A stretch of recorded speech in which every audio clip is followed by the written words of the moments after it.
আমরা যে সামনে নির্বাচন হইতে যাইতেছে, এই নির্বাচনের আগে আমাদের কিছু শর্ত আছে। নির্বাচনের আগে আমাকে নিশ্চিত করতে হবে আম্পায়ার কোন নির্দিষ্ট দলের পক্ষে খেলবে না, এটা লিখিত হইতে হবে।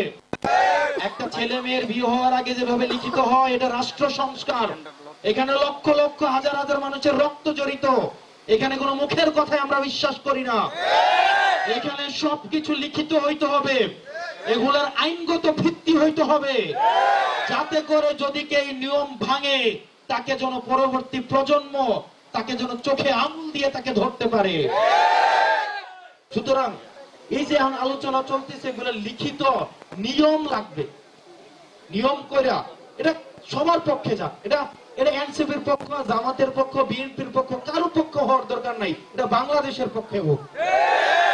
আমাদের যে নতুন রাজনৈতিক দলটা আসছে, আমাদের টাকা পয়সা দেওয়ার আমাদের ক্ষমতা নাই।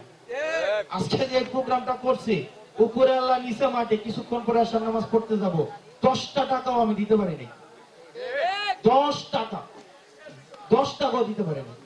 আমাদের যে নতুন রাজনৈতিক দলটা আসছে, আমাদের টাকা পয়সা দেওয়ার আমাদের ক্ষমতা নাই।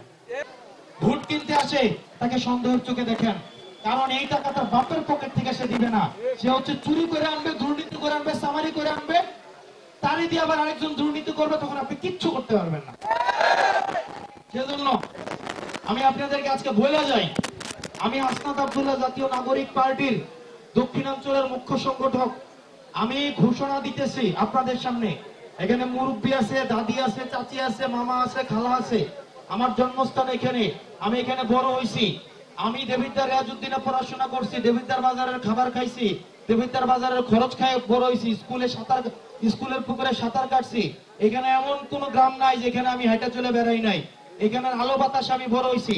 আপনাদের সাথে মিথ্যা কথা বলা, ভণ্ডামি করা, ফাঁকিবাজি করা, চাপাবাজি করা, আপনাদের সাথে প্রতারণা করা, এইটার ইন্টেনশন আমার নাই। কারণ দিন শেষে যদি এখানে আমি মারা যাই, জানাজাটা আপনারাই আসবেন। আপনাদেরকে আমি আপনাদের কোনোদিন দিতেও পারবো না, আপনাদের থেকে কোনোদিন 1 টাকা আমি আনবো না। এরপরে যদি আপনারা আমার পিছনে রাজনীতি করেন তাহলে করব, আর যদি বলেন যে না আমি করব না, তাহলে সালাম আলাইকুম। আমার দরকার নেই।